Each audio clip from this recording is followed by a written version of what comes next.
There's been a lot of changes with ISO, and there has been. You know, that's one of the reasons why I took the job. Currency is a big thing, and being partners with each other. And got a chance to talk to the chief, and you know, hopefully he gave me some kind words before here. And what I try to explain to him, and what I'm trying to explain here as a county, is I'm your rep. My job, as far as I see it, is to make sure you're getting the best grading possible. Yes, we sell data to insurance companies that are used to, you know, make your insurance rated. But with that being said, I don't get any extra money if I make you class 10 as opposed to class 5 or class 3, class 2. That's not what we do. We collect data. And based on that, you get a rating. Again, my job is to make sure you're getting the best rating possible. What I found is a lot of times, we're doing a lot of the stuff. As the fire service in general, we're doing a lot of the stuff that we're scoring. What's the issue? A lot of times how we document it. And prior to, you know, other field reps, and they were told, you know, you don't discuss. If I was to ask you about a training record, and you said I don't have it, you got a 0, and that was it, and there was no discussion. And as we go through this and we start asking some questions, that's been a big change where, you know, I'm going to go back and forth. If you're doing something, I want to make sure you get credit for it. If you're not doing anything, you know, if you're not doing a specific thing, that's fine. We used to look at over 3,000 data points. If you remember the old days, you come in, you might spend 2 or 3 days counting every pipe pole, all this stuff. That's all out the window. And we're going to go over the new schedule and show you what's important. You know?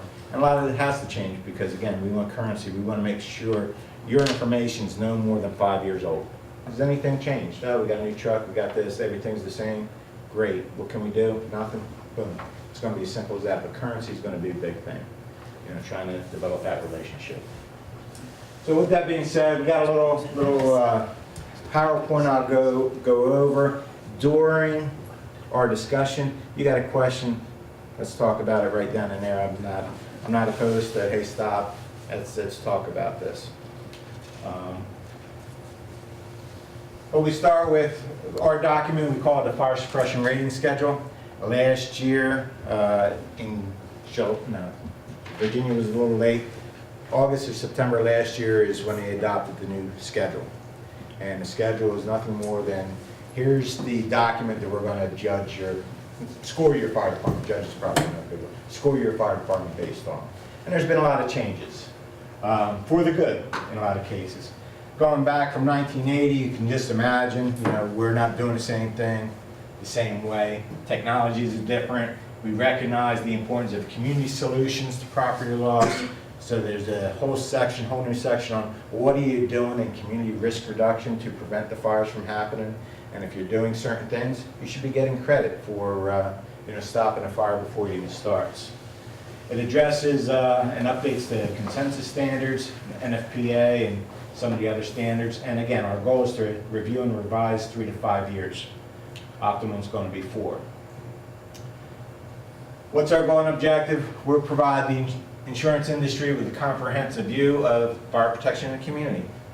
If there's a fire in your community, based on the communications department, based on the fire department, based on the water system, if applicable, you know, what's the best guess?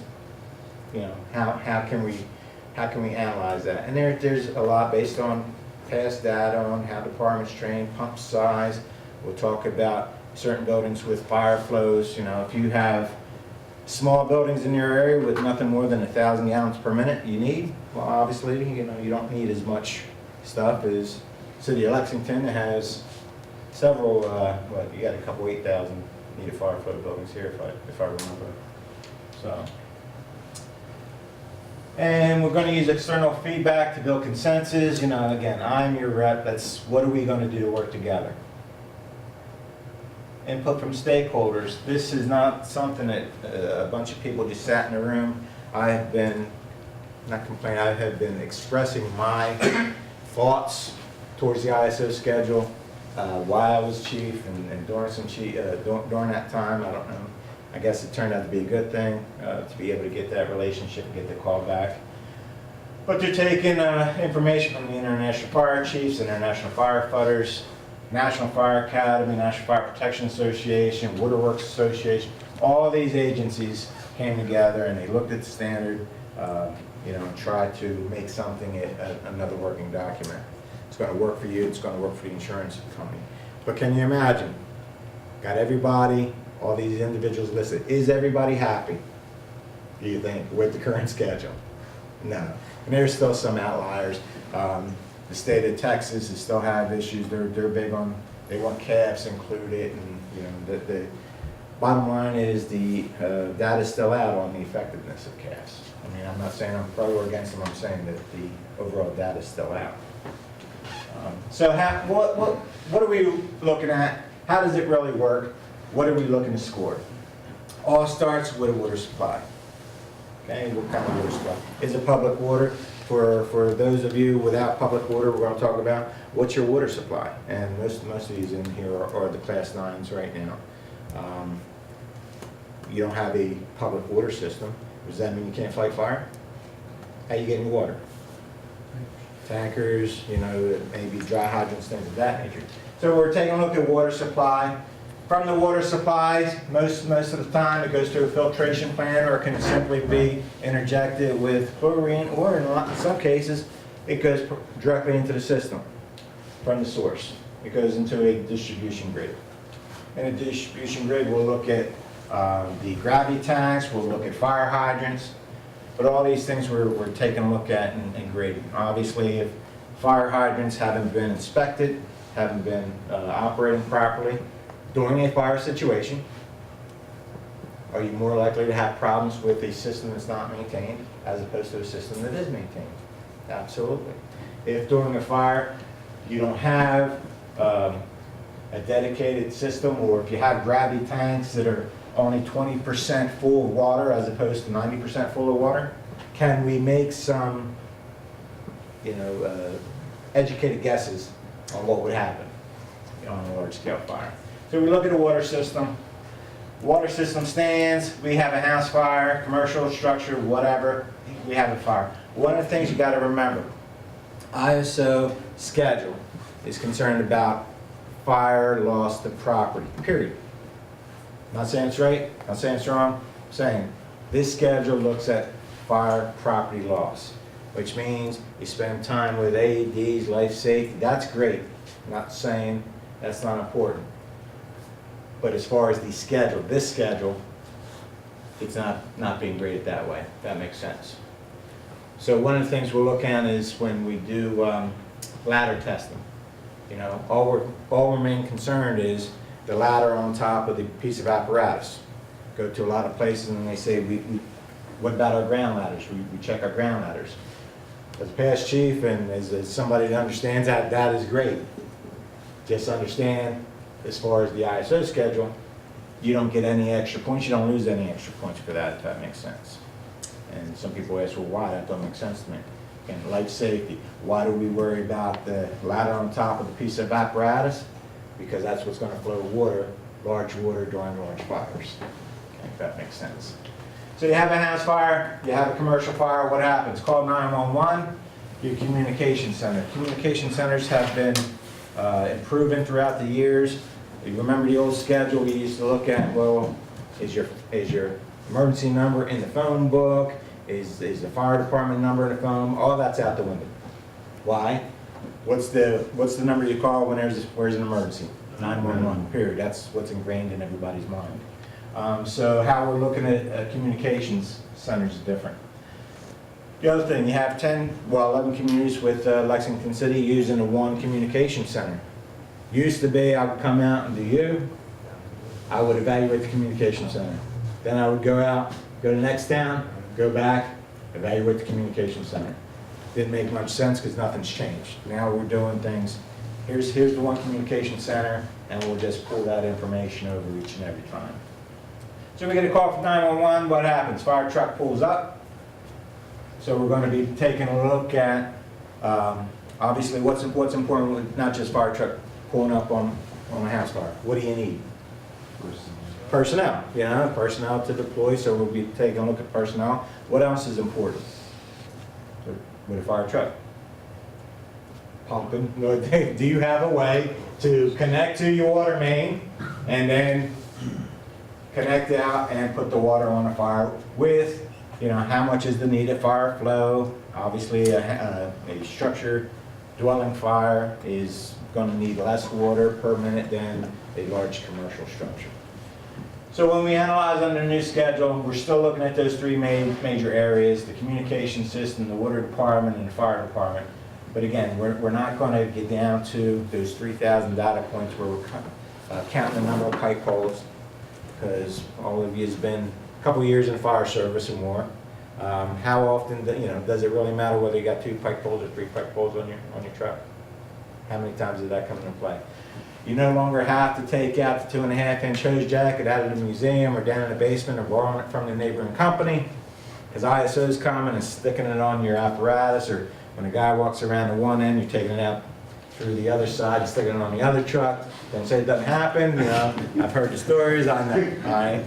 Again, what difference, how's that going to affect putting the water on the truck? That being said, what's important now?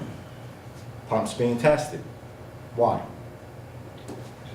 Make sure they work, probability. If you're not testing your pumps, when are you going to find out that the pump's not working?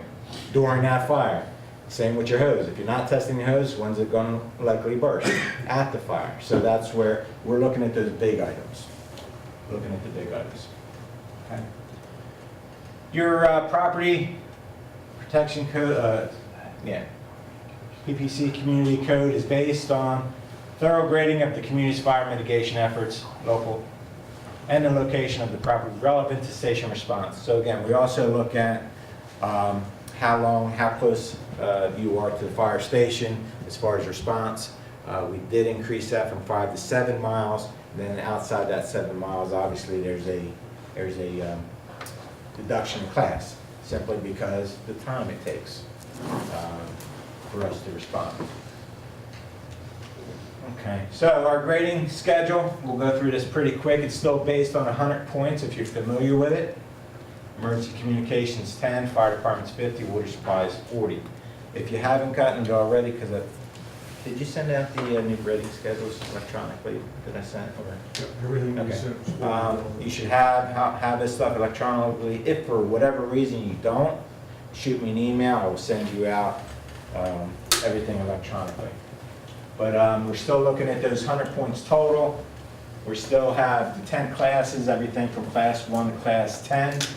I found out quick when I went to the department, I said, you went up in your grading. My view of it, you went from a 4, and if I told you you went up in the grading, what would you think you had, a 3 or a 5? 3, okay, and you're in the same line. I was telling people, yeah, you went up, you're doing higher. They're thinking, well, going up from 4, the other way. So I make sure I clarify that. You improved or you retrogressed. At this point, I'm not saying it won't happen or will never happen, but I haven't had a retrogression in the year and a half I've been out doing these things. Most of mine have either maintained, but more often than not, majority have been improving. And there's a reason we'll get through it. Can you repeat what you said earlier about the mileage again? Yeah, it's mileage from the station. So if you're a, say, class 4, everything within that 7 miles, if it's water protected and everything's the same, we'll get that rated. Outside that 7 miles, then it'll drop down to an 8B or a 9 or a 10, depending on how far away you are. Okay, that's where you get to split classes. Like Lexington City right now is a class 4, everything within that city boundaries. They also got to protect part of the county. The fire protection area within the county that they protect, their grading now is what he said, a 4/8B. So it's a 4 for those that were within that mileage distance, within that hydrant system, and it's an 8B for everything else. And road miles. And road miles, that's Road correct, miles. yes. Now, as the crow flies. Even though there's another water source within that 7 miles? Water source, that's where we look at automatic aid also, because even though there's a water source there, the time it takes to travel that distance to get to that water source. Okay. That's why, we also look at automatic aid real heavily on this new schedule, where before it helped, but you can get a lot more points depending on how well you work with your automatic aid companies and whether you're calling them directly or whether you're waiting until you get there and there's a fire. So automatic aid versus mutual aid we'll talk about. And here's the other thing. You can get up to 5 additional points, 5.5 additional points for what's termed community risk reduction. And we'll talk a little bit about what that is.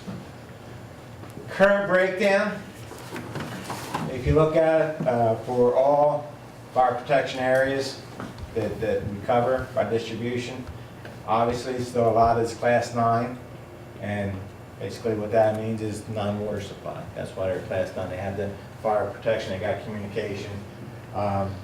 This is the new section 8B, and that's why I'm glad those of you that are currently class 9s are here, because there's a way, we'll take a look at, are you carrying more than 4,000 gallons of water on your initial alarm through your own department or through automatic aid? And if you are, then we can do some calculations and see whether or not you can get that increased grading. Going from a class 9 to an 8B is a big deal. Is a big deal because it's saying we have that initial water supply that goes through. We have that enough water to at least make that initial attack and save that property. I don't want to keep saying life and property, but I got to refrain from that. Save the property. That's what the grading is concerned with. I also have pamphlets out here to get you familiar if you're not. Fire suppression rating schedule, you can go on ISO Mitigation Online. About fire chiefs online, you can get the rating schedule on there. You can fill out your community outreach questionnaires on an annual basis. You can look at fire, interact with your fire protection area, estimate the need of fire flow for buildings, and that's probably a big thing. Not so much for those without public water, but for the communities with public water, looking at your need of fire flow buildings, because a lot of times maybe a building is sprinklered and we don't have that information.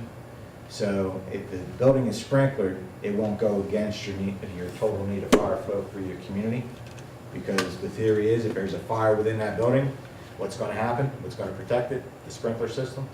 So that more or less comes off. So it's a good way to take a look at, hey, are these buildings sprinkler buildings? Should they come off? Do they go against my rating? It's broke down into 2 chapters. Again, chapter 1 is the fire prevention and suppression for anything under 3,500 gallon per minute need of fire flows, and chapter 2 deals with those above 3,500 need of fire flows. It's broken down into your different sections. Communications, fire department, so everything, it's the individual properties. Again, if it's something more than 3,500, probably outside the county. I didn't look at the fire flow, but you probably got very few buildings above 3,500 in the county itself. Maybe wrong given the term, but I'll double check. Most of them are all inside the city limits, I do believe. Okay. So again, breakdown, purpose, scope, fire protection area. That's one. If you look at FPA, that means your fire protection area. That's what you have control over. And I have maps for all the communities here that you can take a look at. That's one of the things we check. Are you responsible for these areas? A lot of times it's not just a city line. It's just that geographical area. So we'll take a look at that. Look at calculations. These things reference the standards. A lot of that.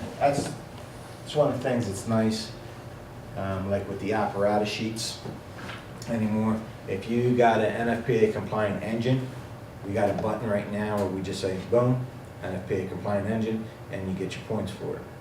As opposed to how many bike poles, how many is this, how many is that.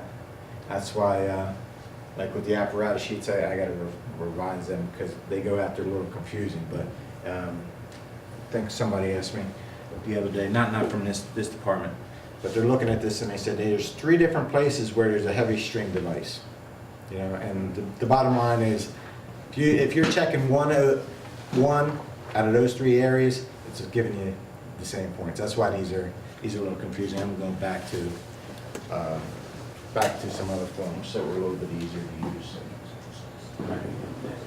Yeah, it's a lot, and a lot of people start reading into it. There's sections where you'll get points in the section for like cutting tools, and under there I'll have like 5 or 6 things.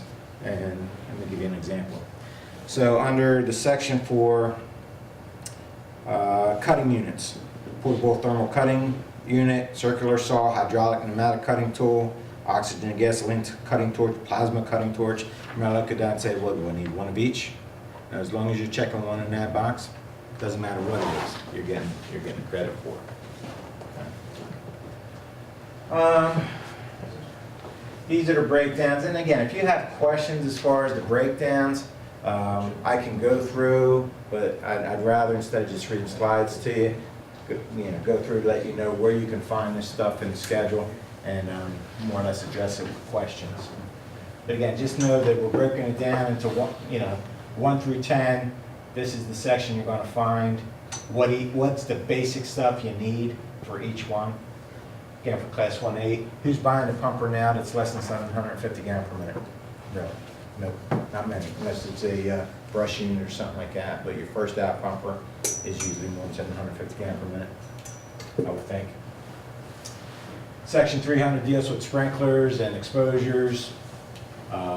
If you really want to get into how to manually calculate meter fire flows for buildings, you go to this section 340, and I'll take you through all these nice little calculations on how to do it. We're lucky we just plug it into a computer program, and there's a whole other division that comes out and looks at each building within your area. But know this, there's what's called a batch report that I can give you for the county, give you for each area, where it'll give you all the buildings we have within our database that's within your jurisdiction. It gives you the needed fire flow, it gives you addresses, it gives you a whole wealth of information. And for departments that are out there that are looking to do pre-fire planning and haven't started it yet, that is an excellent tool to use to get you started, because it gives you that.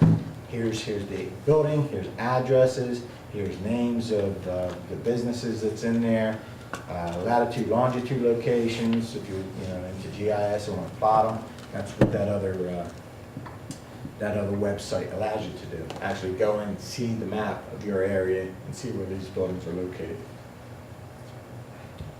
Okay. And also for 1 and 2 family dwellings. Some things you may start to run into with 1 or 2 family dwellings. Are you getting some single family dwellings that are getting very large in your area? Extremely large. You use the term McMansions down here also? A little bit, so starting to recognize that some homes may be not the standard needed fire flow, so we take a look at some of those also. There's another whole calculation for that. And again, how to calculate, it's all for this section 300, and goes into distance of buildings and all those other things. So there's that nice picture of the McMansion. That's my home. No, I wish. That's too summary. Emergency communications. What had happened last year, the first quarter of last year, all we did was communication centers. That's all we did. We went, and it was either through telephone interviews, it was through emails, or sometimes it was field visits, but they tried to keep us in our home offices for most type to update communication centers. So, for the most part, probably 90-some percent, 95+% of all communications throughout the country where ISOs recognized had their information, emergency communication center information updated. With that being said, one of the things I like to do, especially hitting the first one, I don't know if we did it, no, because I didn't need to do yours. Like if I would hit the first major one in the county, going over and just updating some of the information, because again, it's one thing, and some of you are saying, going through an email and seeing the form and saying, well, am I filling this out right? And another to say, just do this, and it's a lot easier.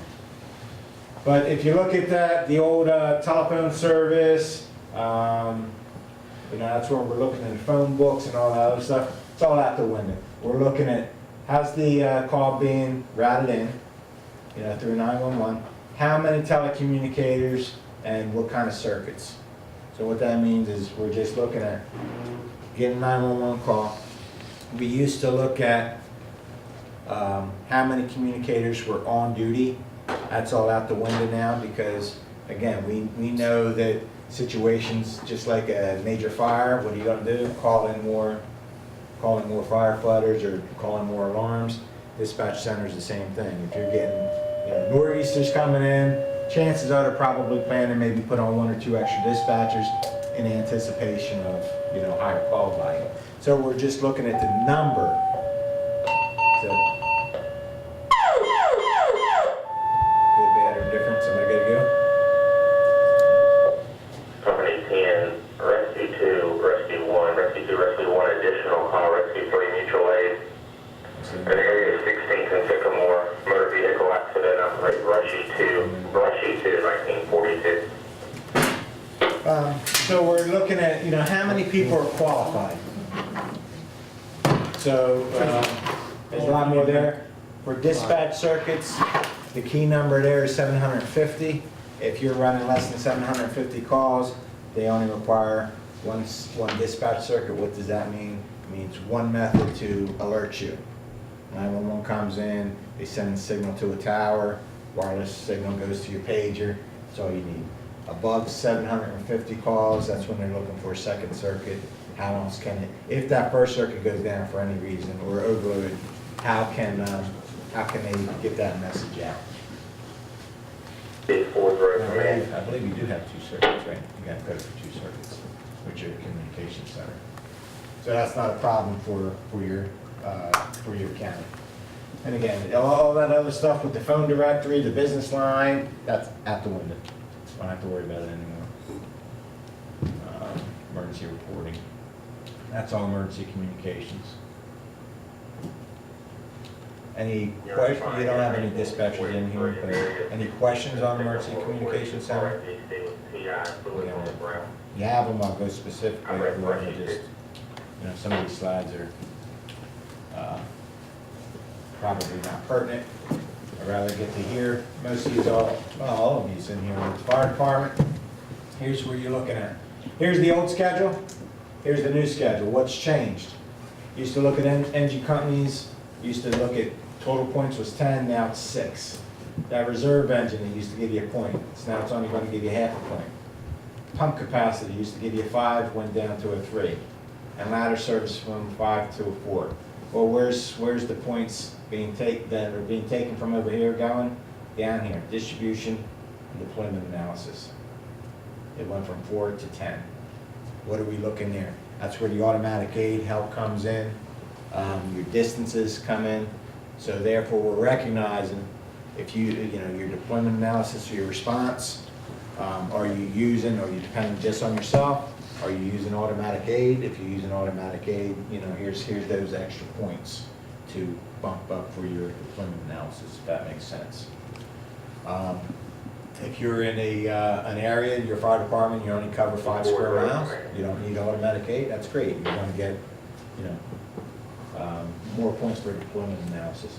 But basically what that does is takes the road miles, number of road miles within your 1.5 miles for an engine company, 2.5 for your ladder company, and starts to count down hydrants, what's protected, what's not protected. And that's where those points come in. Personnel is the same, training is the same.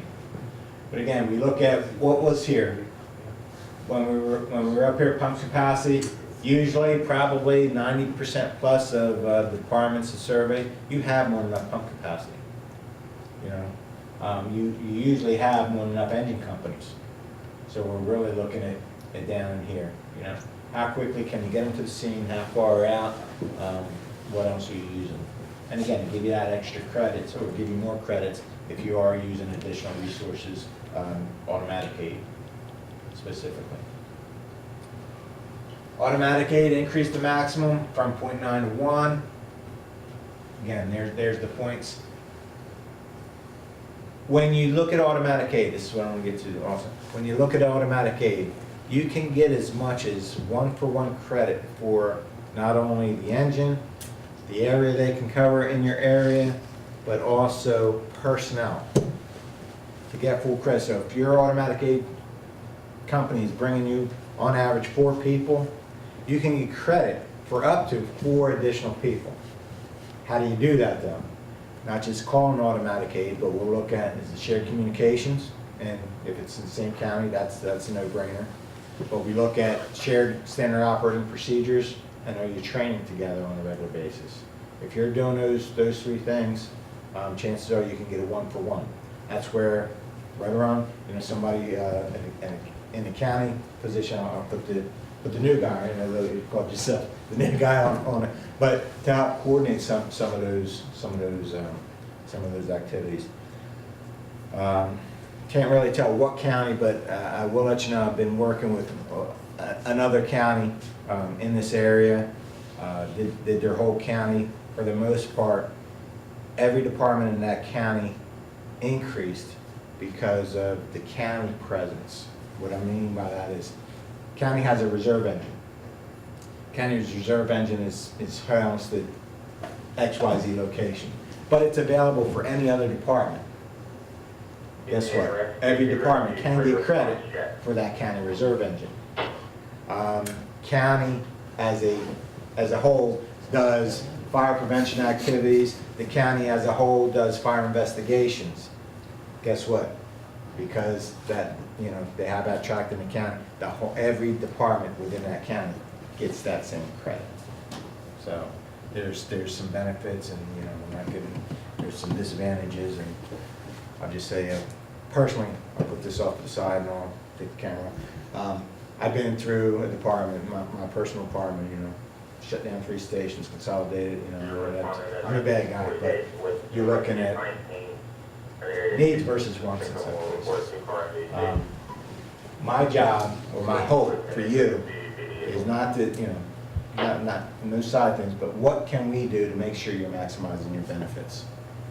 And if there's resources out there that can help you, something to take a look at. Your choice whether or not you use them, but it's something to take a look at.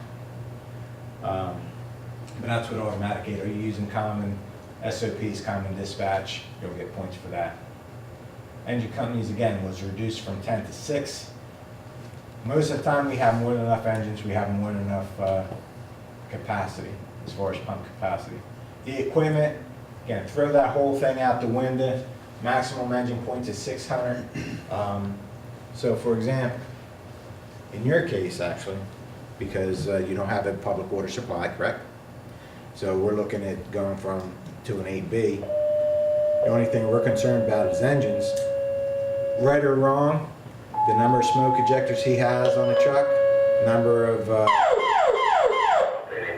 mutual aid in area 16th and Sycamore reported to RNBC outbreak Brushy 1, correction, Brushy 2, 1949. the number of floodlights. It's great if you have them, but it's irrelevant as far as helping you with your grading, because they're points for a service company or ladder company. That's not going to make your department. So see, so we're just looking at where can we get you points, and where not that they're not important, but it's not going to help you in your grading. So I'm not going to, a lot of times I won't take the time to even worry about it and have you go back and, is it a positive pressure fan or is it a negative pressure fan? It's irrelevant in some cases. Irrelevant. Credit for reserve pumpers, again, no reserve, no credit. But with that being said, you can also look at if there's a reserve available, and one reserve can serve up to eight departments or 8 companies. Maximum points, and this is where it gets some confusing too. You got to realize a lot of money, right or wrong, a lot of money has been spent for our fire departments for equipment that probably wasn't used. The benefit for purchasing that equipment that was not conducive to the expense, i.e. a lot of hose jackets were purchased, a lot of hose clamps and stuff like that that very seldom used were purchased to try to get some of these points, and they're saying, well, who's checking, that's worth 4 points. Don't go out and spend thousands of dollars to get 1 point. Well, again, you also look at, it's this point, but these points are gonna get you what? Maximum, you know, in this area. So people are spending thousands of dollars thinking they're getting, oh, I got 30 extra points. You know, it's a fraction of 1% of 1 point. So again, don't, you really, and we'll see it as we discuss it, you really want to increase and make your ratings, it's documentation, and that's where you're going to really make some points. Employment analysis we talked about also. You'll see in the reports, we don't call volunteers, we say it's on call. On-duty firefighters, you know, instead of career firefighters are on duty, instead of volunteers are on call, verbiage. Here's a new one, but I haven't found many departments. Firefighters must have their fully, you know, the firefighter must have a set of protective clothing. That's usually not an issue. Training. This is where I want to talk a little bit about, because again, as an ex-chief, from going around seeing the survey, this is an area where we don't maximize our points. What I mean is, I believe there's a lot more training going on in the fire service than what we give ourselves credit for. As we go through this, let me try to explain. We look at company training. That's one of the things I'll ask you, and we'll go through and we'll say, okay, tell me about your training program. Well, we meet once a month, and it's 4 hours, and 50% of our members show up. Okay. Really ask yourself though, is that all the training being done in your department? For example, I walked in one day to one department, they have, if you're familiar with the coffee break training that comes from National Fire Academy, coffee break training, and it's on their desk. And I said, oh, you like that training? He goes, yeah, we require all our members to read it. Okay, think about that. We require all our members to read it. So within that month, I said, well, do you record that as training? And the response was, well, no. What do you mean? I said, well, you're requiring a document to be read based on a training. I said, well, why aren't you recording it? He said, well, how can you record it? So, well, simply put a roster on the back when you copy it, or just have, you know, and then you have every member initial it for that month. How long did it take to read the article? Maybe you give it a half an hour. Half an hour of training every member per month. Is that not training? Yeah. If you're doing something before you go out and drill on positive pressure, and you have all the members read something prior to, isn't that training? Your firefighters come into the station and they haven't put on an air pack in a while, so they're just horsing around, and they put an air pack on and they just, I don't know, just having fun. And I know one department put air packs on and they played basketball. Why? They're just trying to condition themselves, work, see how far they can go with their breathing apparatus. Is that not training? You tell me. They're utilizing their air pack, they're conditioning, so what if they're playing basketball? Half of us would need EMS training also at that point. Well, they may need it. There's the other thing. There's a lot with, well, this is fire training and this is EMS training. Okay? You know, and I'm not saying we make stuff up, but I'm saying give yourself credits for what you deserve. If an EMS training has any type of fire implementation, or you make it fire-based, if it's a straight CPR, say CPR refresher, but you use radios as a way to communicate back and forth, radio procedures, you use radios on a fire scene?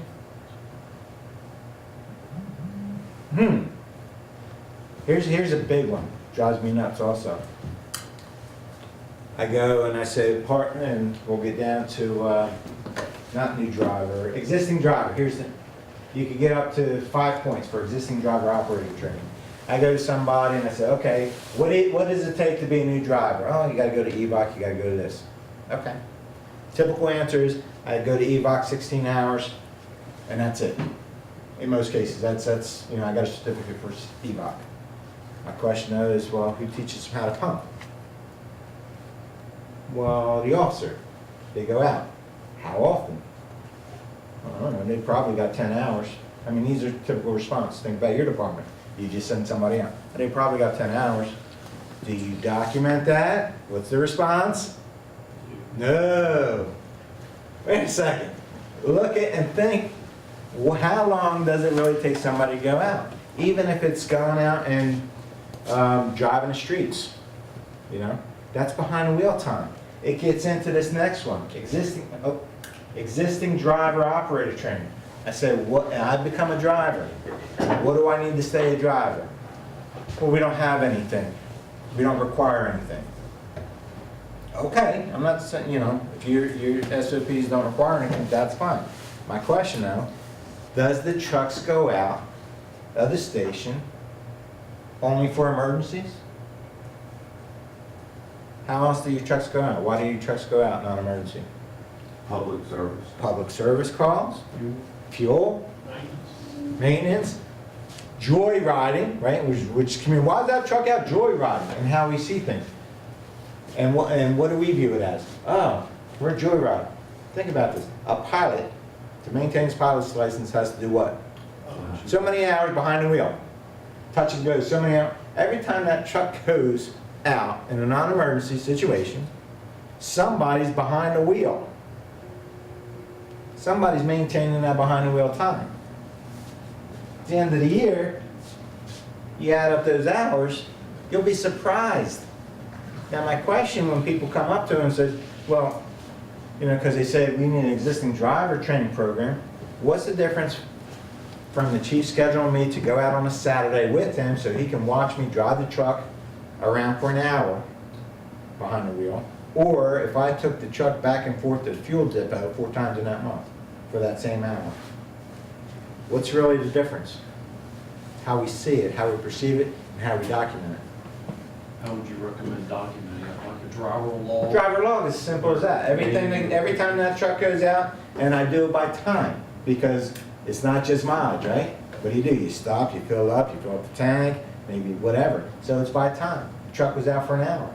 Ken took the truck out. Okay. End of the month, end of the year, Ken got 1 hour here, but you know, by the end of the year, Ken has 5 hours. Joe has 10 hours. This one has that one. Divide that up by the number of hours, there's your average. This is driver training program, average behind the wheel time. Think about it, you know, but how do we perceive it? Why is that truck being joyride? And our response is, yeah, they're out joyriding. No, they're not. That's behind the wheel time. That's what you want in some cases, right? Because the more time they get behind the wheel, the better time they should be on an actual scene. Hazardous material training, recruit training. The other thing people, recruit training is a big thing because it's not just go to fire school. What do your recruits do when they come back while they're doing fire school? Do they ever practice putting on their gear? Do they ever practice? That's homework, right? Guys at the station, do they ever assist those individuals? Practice with those individuals? Test those individuals? What are they doing every time they do that? They're honing their own skills, aren't they? Honing their own, they're training. That's how we document it. We don't like to document that, do we? You go to the police academy, how many hours is spent on documentation? Yeah. You go to the fire academy, how many hours is spent on documentation? No, we don't think it's important. Yes, it is. It's very important. You know, I'm on a soapbox right now, and I apologize, but you know, this is an area where, again, as a fire service, we lose too many points. Biggest one too is not only with this, with who reports to the National Fire Incident Reporting System, the NFIRS. Okay, well, most people say they do. Why? Because we won grants. Look at your data. How important is it that you report these things accurately? And again, I'll cover my ISO, turn off the tape or bind whatever box. But the truth is, what happens, all that information goes up to a national level. And decisions are being made on a national level based on our data. So if we wonder why sometimes our grants are getting cut, have you know, maybe non-existence, we don't think it's important. Same thing. All those reports are on point. You know, and if we can start doing one at a time, that's one thing, you know, I'm not saying go back and change things. Again, some of this is, I'm being a little preachy now, I understand that, but I want to get across the importance of, we as a fire service don't give ourselves enough credit. This is one way, the schedule, the ISO schedule, that shows that, you know, if we just start doing some basic stuff in training and documentation. Our department, as a chief background, we were 5'9", and was told it can never get off of 5 without spending money. We went from a 5 to a 3.8B without spending a dime. It was all through documentation. And that's my goal, to get out when I come out to your organizations and I'm doing an evaluation. How can I get you the best grade possible? Yes, sir. How are you? Sir. Good. You guys over there, need something. So again, just start when you look at these trainings. You know, officer training is another one. You know, you have officer meetings. You have officer meetings. What do you do in your officer meetings? Do you talk about standard procedures? Do you talk about, the fire strategy and tactics? If you do, what are you doing? That's training. That's training. You go to a conference, that's training. Pre-incident planning, it went from 2 years in every building down to 1 year. Again, why is there so important on, what's the purpose of pre-fire planning, in essence? Why do we score that and make it important for you? What's the theory behind that, do you think? If I walk through this building in a non-fire condition, and there's a fire, I'm familiar with it. I know where, what's that? Things change. Things change. But again, if I say, okay, go kill the breaker, I've been in the building before, I know where the breaker is, I'll be, be easier for me to do that with something I've already been familiar with. Then we have training records, consistent. They say no records, no credit. My job as I'm going around is looking at, you can give some partial credit, but as we go through, hopefully you start seeing some value, maybe increasing some of that documentation. These should be no-brainers, these 2 points. I haven't found a department yet that's not working off of some type of standard operating procedure or using an incident management system. Okay. So is anybody here not using the National Incident Management System when they operate on the fire scene? Hold on. Everybody got standard operating procedures? For the most part. Okay. And then water. Again, not much has really changed there. We took five points from supply and we added it down here to, some for hydrant inspections, hydrant size. When we go and evaluate the water system, we're not going and looking at every gravity tank and every valve and every, basically looking at how much water's coming in or available to that community, how much is being used ordinary, everyday use. What's left is what's left for fire conditions, and that's what we'll take a look at. It's more important to look at the need of fire flows or the hydrant flow testing. How much water can you get out of these hydrants? So that's pretty much water. Again, are the hydrants being checked? Are they being flushed? Get a couple points for that. And then community risk reduction. Here's the new one. We're looking at fire inspections, public education, fire investigations. So is anybody here doing fire code investigations locally besides the city? You guys are doing? Yeah. But now, with that being said, is the county or another jurisdiction doing inspections in your area? And when they come out or we take a look at it, one of the things I'll ask is, if I just want to open up or build a building in your area, can I do that? Most of the time the answer is no, somebody's doing an inspection. So, we'll take a look at it. It doesn't necessarily have to be the fire department themselves doing it. A lot of people doing fire prevention activities, we'll take a look at that. And then again, the fire investigations. A lot of times there's investigations being done on a county basis, correct? No, state police. Okay. So again, we would look at, if there's a fire, does it automatically get investigated, or is it, on certain calls? Public education. again, most people get, you know, they do the school fire drills, that's being done. Some people do some fire education classes, we'll take a look at that. Anybody here doing, or on the countywide, do you have the juvenile fire setter program? Not in the countywide, hopefully, you know, so if you have a juvenile fire intervention program, you get some points for that. But out of these 5, most places are at least getting a point and a half, you know, without a problem. Because they're doing school drills. Most of the schools are still doing this as drills. They're doing a little fire prevention education. Hopefully they're reporting to the National Fire Incident Reporting System. That gives you some points there. And as far as some of them are doing investigations. Class B, we're talking about you don't have a rural public water system, but if you can get 4,000 gallons of water on the road and meet some of these other minimum requirements, we can look at doing the Class 8B evaluation for you. Okay. For this area, the emergency communication, you have more than enough points for that. Most of the fire departments will be able to reach 20 points. Your engine, if you have an NFPA compliant engine, that's not a problem.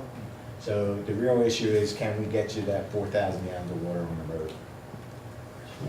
Is that fall under the automatic aid? Yes, automatic aid will count. What happens though is, with automatic aid, how we do an evaluation is, we take your department for an 8B, and then we'll pick a point 5 miles north, south, east, and west, so you have 4 points. Then we use the automatic aid and we run it through some program that's looking at travel distance and time, and we're seeing if, you know, from 5 miles north, can we get to 4,000 gallons per minute, or 4,000 gallons to that point. 5 miles south, 5 miles east, 5 miles west. Yeah, well, And it doesn't have to be the same automatic aid company. You know, if you have, some places have, well, north, this section, we use this company. This south, we use that company. Okay. And if we could get together collectively as a group and prove to you that we can deliver more water than that. Then we can even go better. It's called a hog water grading. Yeah, there's, in lieu of hydrants, we could do a tanker task force type assignment. And we could train and have SOGs and make sure we standardize all the fittings and all that kind of stuff. And I actually talked to a friend the other day where his department is, they're a 3 or 4/6 in the rural water non-hydrant area. They were able to bring, by collectively working together, everybody, and proving to ISO that they could do continuous for 2 hours, X number of gallons per minute. They were able to push that rating for the non-hydrant area down to a 6. And if I didn't send you that information, I can send you that whole year information. and that only has to be proven on paper, right? Well, hopefully, what do you base it on? You're going out there, you have to go out there and do some physical tests. Right, way back in the day, you had that, an ISO rep had to witness it. And then they got into where you could videotape it and. now you document it, you know, and I'm still on, I'm more than happy to come out, like even with flow testing. Flow testing, it's, you know, give us the data, but some places they're not sure, you know, don't have the equipment. I got the equipment in the trunk of my car, you know, you're close enough, I got no problem. Again, my job is to make sure you're getting the best ratings possible. I firmly believe that. Those dry hydrants, how much does that help? Dry hydrants helps a lot, you know, especially when you're doing the fill points, when you're doing your loops for your tankers or tenders, whatever, you know. We've got to make sure that ISO knows about all the dry hydrants.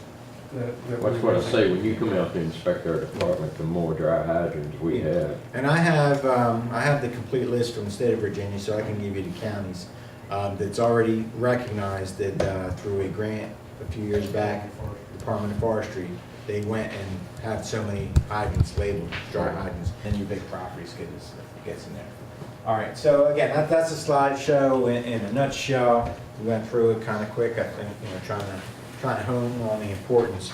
But at this point, what's the questions you have? I mean, where do we go from here? What's your concerns? Why'd you really come here tonight? What are you looking to get? And how can we move forward to start getting some of your gradings done? And you know, what questions you have to prepare for it? I looked at your paperwork that you sent, especially on the equipment part. Yep. For truck Kevin. We ain't planning on hitting the lottery. don't, and again, You bounced off of it there, you know, hose break. here's the big, here's probably, I sent these out. These are the apparatus sheets I'm gonna start sending out a little bit. To use. It covers the same stuff, but if you look at it, here's the important stuff. The ones I sent out electronically, that has all the alternate, and again, just causes more confusion, I think. Because it has all the, this will replace that, like salvage covers. Really, I don't care whether they're canvas, whether they're ripstop, whether they're 12 by 18, how many salvage covers do you have? That's the important thing. If you, and again, if you don't have a hose jacket, don't go out and buy one. Well, I mean, I've got it, I just don't have it on every truck. And again, you look at, is it on your first out piece, is it second out Right. piece, you know? So it's things of that nature. Okay. The other thing, what's nice is I'll take a look at this and, you know, here's the deal on that. This is where I'm gonna get myself in trouble. But a company runs out and they have 2 smoke ejectors on the first out truck. They don't have any on the second out truck. Yeah, you do run a risk of first out truck accident, that's a whole nother venue. But your resources, you have 2 trucks and how many smoke ejectors do you have? 2. So I'm not gonna play games and say, well, you know, if you put that here and then you do what you want, you know, trying to be reasonable. You have the resources for it too. I'm gonna make sure you get the proper credit for where you need it. You know, there's some that you might not need it. But the biggest thing now is NFPA compliant equipment. And the biggest thing you're gonna get points for is, do you have a, for your engines, do you have a deck gun? You know, and do you have some other stuff? The hose jacket, it's not gonna cause an issue as far as the total number of points. If that's 1/10 of a point on the whole thing, it's not worth it. Right. Now, if you tell me that once we you get figure it one. all out, you know, and we sit down, we analyze, and you say, oh my goodness, you're this close from going to the, then that's something. But my whole goal, and what I kept telling people, let's come in, let's evaluate where you are, let's get you in the system. And then from there, once that's happened, we can sit down countywide or however, individually and say, here's where you are, you're a 5, you're a 4, you're a 9, you're an 8, but wherever you are, you want to improve, let's really take a look at those areas. And very rarely, if ever, would I expect it to be because you don't have a hose jacket. Okay. One of the things you mentioned in the Chiefs Interactive portion was that you can go in there and see where the recognized hydrants are. That's correct. Where do y'all pull that information from? And we'll pass one of these down, take the extras down the other end. What happens is, buildings get identified in an area. There is another whole team that goes out. Like I go out and I do field inspections for the fire departments, for things that, there's a team that goes out and says, okay, here's a building in your area that's been identified. They will go out and inspect that building. And from that, that's where they get that information from. And they build what's called our batch reports. And like I said, if that's not, that's something And I don't that'll know. show where the hydrants are. Also for the hydrant information, when I go out, like, I'll be talking with the county water department now, I try to get the hydrant layer, you know, from either the county or from the different fire departments to give me the location of those hydrants. The reason I'm asking is because our water department has them, but they want to go out and GPS them this spring and this summer, Right. so that it can be more accurate on the hydrant layer. Then they're going to put that into the GIS system. And that's where we're trying to work together. That's great. And under the new system is once a change like that's made, we're able to, if we can gather that information, update it right away, see if there's any changes in the water layer as far as protection area. And can either expand an area or change an area, you know, with new hydrants, things of that nature. Dan Green got me a year or so ago when I was doing a routine update with ISO, the county hydrant layer electronically, and it was given to ISO. Yeah. That's why here's a good time right now. Well, and I know there's some new hydrants, but also we gotta make sure that loop is included in it now that it's done. The things I just handed you out right now, just want to take a look at it for a second. This is the information that I would come out and discuss. If you look at both of them, and one's for a class without the water and one's with the water. So, but both of them have contact sheets, you know, and what we're looking for is fire department, communications usually have, you know, they're all going to be the same. Water department's going to be pretty much same, well, county and Goshen. They're separate. Where it says chief administrative official, we're looking for who's in charge of that area, not the fire chief, but, you know, is there a mayor, is there a county executive? Basically, who gets the report is what we're looking for. But that's on, but county administrator, right. So that shows, but if you take a look at the inside, both of them also have, and we could ask any questions, if you have any questions here. The FPA name, again, that's the fire protection area, so your name, county, state, survey dates when I come out. Population square miles, what I would say is a lot of places are applying for grants. What's the population square miles you use when you apply for grants? You know, chances are it's the same. Alarms, how many alarms do you respond to total? We don't need to break it down anymore to fire alarms versus EMS, but how many alarms do you respond to? And the average number of personnel that goes on each call. And usually what we do is take the last 20 calls, structure calls, give yourself full credit. Don't, you know, smells and bells, you don't get a big response out because they know it's a you know. And we know the difference between on-call, that's the volunteers, and then of course the careers. So, you know, how many, you get 15 people, you get 5 people, you get 20 people, whatever.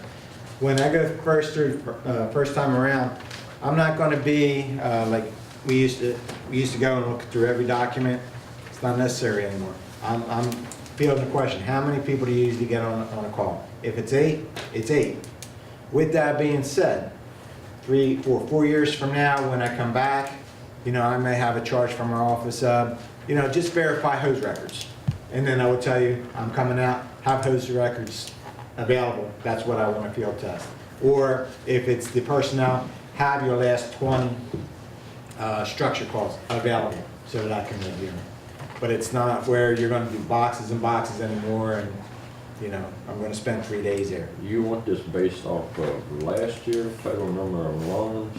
Yeah, and if that's the easiest way to do it, boom. If it's last year, it's last year. That's all. That's in our first dip. That's in your area, yeah. Number of calls you responded to as a department. Mutual aid, automatic, how many calls were you dispatched for? That's all. Yeah, it's all. And how many people on average do you get for your structure calls? You know, in your area. So if it's 8, it's 8. If it's 10, it's 10. But again, watch, you know, smells and bells, you know, you recalled early, you're not getting the full, don't use that. You know, if there's a real call and it's rocking and rolling, and you're gonna dump the station, how many people can you usually get? Period. And that's the number we want. Now, this, with us, we're running with Bath County and Augusta County. Okay. So on automatic aid, you got one. Bath County, are they bringing you an engine, ladder, or service company? You just check that, I'm bringing an engine, and if you have the distance to the city limits, when they say city limits, all you're looking for is from their station, all they gotta do is hit that green line, period, and you're good. Not to your state, all they gotta do is hit anywhere on that green line. And if it's within 7 miles, anywhere to that green line, they're golden. Okay, and there's 3 spots for 3 different automatic aid companies. If your area is broken down, you know, you draw a line. Yep. You could draw a line into here's our response area, that kind of stuff. And then again, you know, give us your department membership makeup. chief's captain, that kind of stuff. For the class 1 through 8s, we got a few more pieces of paper for you to do besides those 3. We still got the automatic aid, we still have the department membership. Are we still, I won't be asking for the other ones, but, you know, is your hose being tested, is your pump being tested? Now, are you looking for 3 years back records? Is that Well, something- here's the deal. Are your hose being tested? Yes. How often? Every year, every other year, every 3 years? Every year. You know, and then, so it's, if I was to spot check you and you tell me hose test is being done, yes, annually, if I was to spot check you, I would expect 3 years, for the last 3 years. If you tell me it's every other year, then, you know, that's what we'll take a look at, okay? But with that being, assume, you know, we're just checking the boxes right now, but assume if somebody was to challenge you, do you have those records to prove it? We'll come and negotiate. Oh, I know. When we get the training, not so much on the other ones, because, you know, to get the 8B, as long as you're getting the minimum amount of training, that's it. We don't have to do that whole form. Not that it's not, you know, to get, you can only go so high with the 8B. So, remember, and we'll talk about it when we get out there, you know, really look at it. How many hours of training are you getting? And then right now, if you don't have it fully documented, but you have some good ideas where it says the driver training is a good one, chances are you're not going to pull a logbook out of your butt. Excuse my French. But you got a general idea. Chances are, you know, is 4 hours comfortable? Is 6 hours comfortable? Now, I can say for initially, you got 6 hours of behind the wheel time on average per member. And how do we base that or justify that? Well, we had I don't know, 50 calls in there in a year. Average response is, I don't know, X amount of miles, you know, and then you can take is there a way that we can look at to try to start to justify it? So find a number that you're comfortable with, and then we build upon that number with the documentation. But don't pull out, oh yeah, you know, I'm comfortable that our guys got 40 hours worth of training last year. Okay, well tell me how you're gonna prove that. You know, it's one thing to say, well, you know, we got 3 people going through firefighter 1, and you know they're probably in for an hour a week, and we got two or three other guys. You know, so you give yourself some credit. But again, you know, we're not gonna hold your feet to the fire, but you know, at one point it's going to come to that where, you know, take a look at the documentation. Standard operating procedures, incident management, they should just be checked. Yes, I'm sure. And then here's that community risk reduction. That's that extra 5 points. You guys don't have that because again, it's that 5 points. It's not. When you go through this, you can take a look at this, and if there's questions, if you're not doing it, you're not doing it. You know, if the county's doing it, you just write county. But if they're putting signs up on the fire station, either during fire prevention week. Yeah, and that, take a look, start taking a look at that. Like say you do a community event, and here's some of the things you start to take a look at. You do a 2-hour open house, and part of that 2-hour open house, you're teaching fire extinguisher training or whatever you're doing that year. Estimate, how many people come to the open house? 15, okay. Here you go, 15. How many people live within, what's the population you're using in your community? 30. 30. Total population, 15. Then guess what? He's hitting how much of his population? 50%.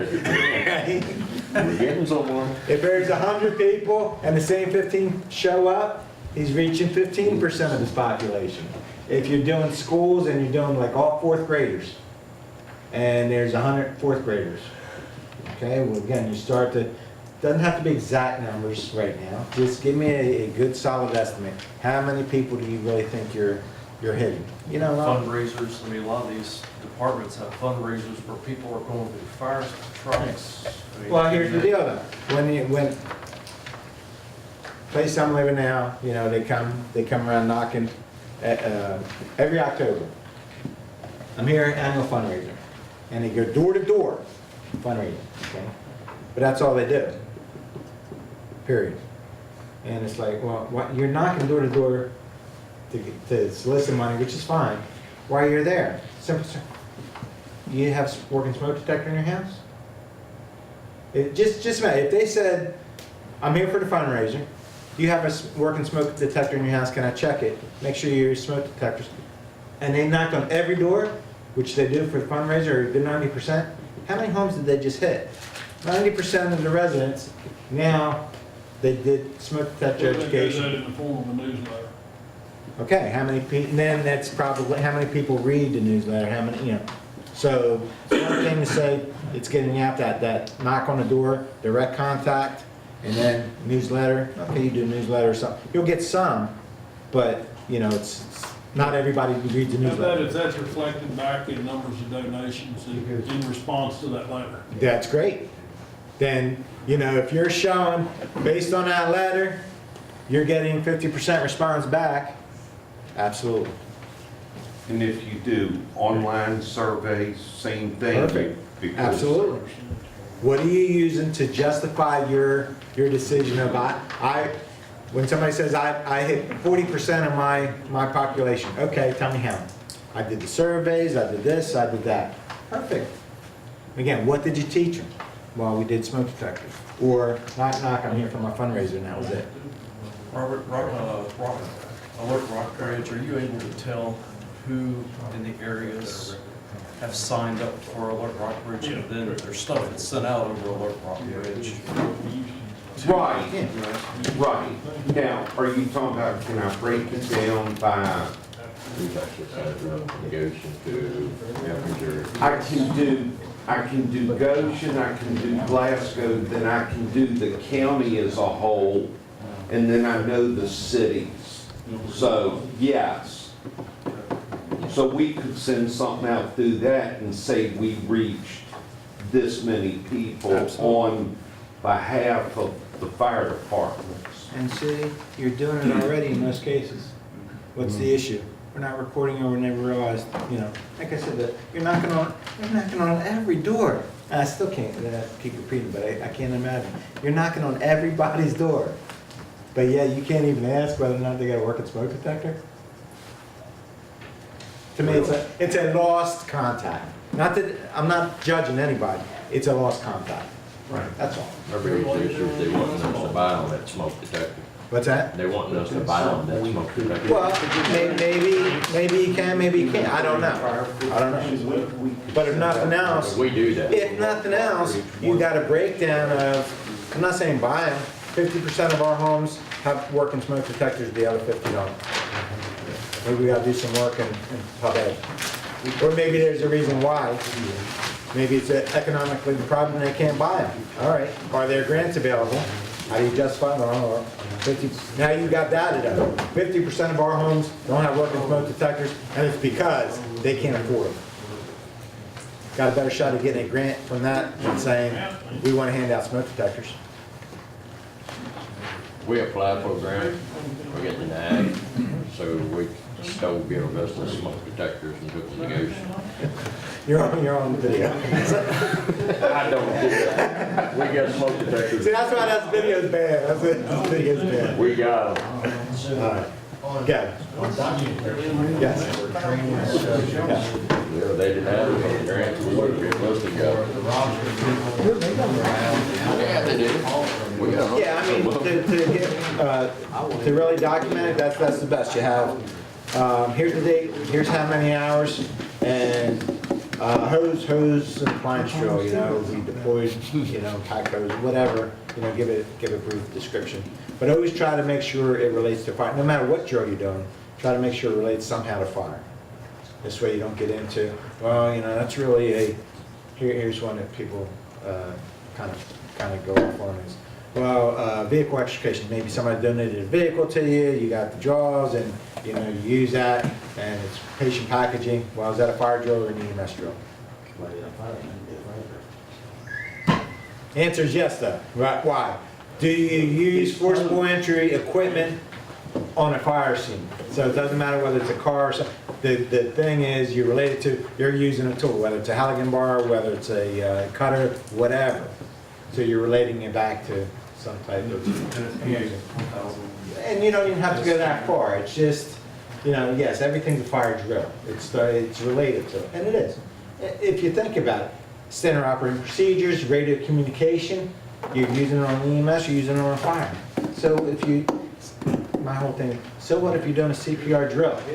Are you still not doing scene safety? Are you still not doing radio communications? Are you still not using incident command system? It's how you view it and justify it. And again, I have no problem standing up and saying, yeah, there's a direct correlation. It doesn't matter what tasks they're doing, as long as they're working within that system. Now, there are a few people who argue and say, well, no, you're pulling it out, but I don't know. What's the hours of in-house training? I can, if you look at that sheet that I gave you, it's broken down where for max credit, did I give you, oh, here's, print that one back to me. If you're, and again, if you're going for the 8B, it's just, we're gonna look at minimums, but if you're looking for max credit for training hours, you go to that training section. For company, to get max credit, each member must be getting 20 hours per month. If you start looking at that, breaking it down 5 hours a week, you know, yeah, it's tough, but if you start putting in a lot of your members, maybe go to schools, maybe do this, maybe, and then it's averaged. You know, you start tracking, believe me, guys, you start tracking your drill hours, you're gonna be reaching some of these numbers. Because if you run a actual call and you let a member drive back, you actually get. There you go. Absolutely. Absolutely. It's all how you doc. So that for your officers should be getting 12 hours a year. To me, if you're an officer and you're not getting 12 hours a year, I mean, that's, you do officer meetings, you can get your 12 hours a year. You go take a leadership class, there's 12 hours in a year, you know, and there's ways to do that. And to document this, does it matter handwritten versus computer generated? Don't matter, you don't have to go out and buy a computer. Just so you have the records. Yeah, that's all. here's a piece of paper. In a lot of places, you know, they go out to school, they get their certificates, put that in there. It's just, at the end of the year, tally it up. Tally up those hours. You'll see how many hours they gather up. You know. Should it be broken down, like if you just had some members go through firefighter 1, should it be broken down that on this night it was forcible entry and this night it was hose, or should it just, over the 3 months, they got 155 hours? For firefighter 1, it does because they're getting a certificate at the end of it. You know, so that's just for firefighter 1. It's for the ongoing training. So now, if you go help them one night doing air packs, quick sheet, you know, 2 hours air packs, and two other non-firefighter 1 students were there. Throw it in. So, Does everybody understand what he's saying? A firefighter 1 class, if you got somebody in a firefighter 1 class, that does not count towards, can you clarify that? Sure. Please. While they're in the class, you'll get, and again, for a new firefighter, they're getting their hours in class. Okay? So if it's a drill somewhere in class. But now, if they come back to the station, and maybe this will help, and they practice SCBA, and other members assist them, that is training, department training. Give yourself credit for that. Even though you're assisting a firefighter 1 student, doesn't matter. You're there, during that time, you're refreshing yourself. When you take that hose off the truck. Every time. Pressure tested. That's training. Anything but not, you know, during an emergency, that's why you're training. You can't get double credit that way. That's during the emergency. Any non-emergency activity. so, just to help everybody, if you have 40 members and you have a total of 1,000 hours 1,000 divided by 40. training in-house, and you divide that by your 40 members, Everybody got everybody 25 on an hours. average has got 20 25 hours. Whether or not an individual has made the 20, but the average says you've made the 20. Does, okay, so say Mac helps Ben with his firefighter one class, he's an instructor, he helps him. Can you put down Absolutely, those 4 hours he taught? Absolutely. because what's he doing every time he train, or every time he gets in front of the class to teach SEBA or whatever? Training. He's refreshing himself. Just because you taught the class doesn't mean that doesn't benefit you. I was out of Avenger a month ago, and they were working on their tire chains. And I looked at the chief, was like, remember, that's training right there. They were trying to figure out what tire chains went with what vehicles, and making sure they fit correctly. I mean, that was, they were drivers who were Absolutely. going over that. You guys are here tonight, right? To get the Everybody should go back. There's officer training. So if you're out doing a control burn, Out doing a controlled burn. that's training. That's training. I'll pay for that, sir. Ah, now you're starting to see how quickly these hours are starting to calculate, right? What's one of the biggest areas we get hit in the ISO schedule? Training. Training. It's not because we're not doing it. It's because we're not documenting. Thank you very much. Thank you very And much. make the documentation. When do you want this, Okay, what, go here first? Go ahead, sir. when do you want all this information? Tonight, I got my calendar ready. I mean, so we can set a date, or if we can get the information through email on some of these, we can do either way. Has the town set a date for you? I actually have to, I waited till tonight to see if somebody was here, so. I it's a talked to them matter of, earlier. Yeah, before you leave especially, yeah, because I'll have to come out for you. Maybe we could set a date, and the only thing I really need from the township, if I get a hydrant overlay and the flow testing, it's going to be critical. Yes, sir. But I was going on the documentation on the minimum. Yes. It's the roster, the hours, that's it. I Yeah. mean, like, and not even if we do an outline or anything, if I just put down, post deployment or something like that, you know. That's fine. Post deployment drill. Yeah. That's it, you don't need an actual breakdown. No. Yeah. Now, with that being said, the more information you put in a document, the better it makes the document.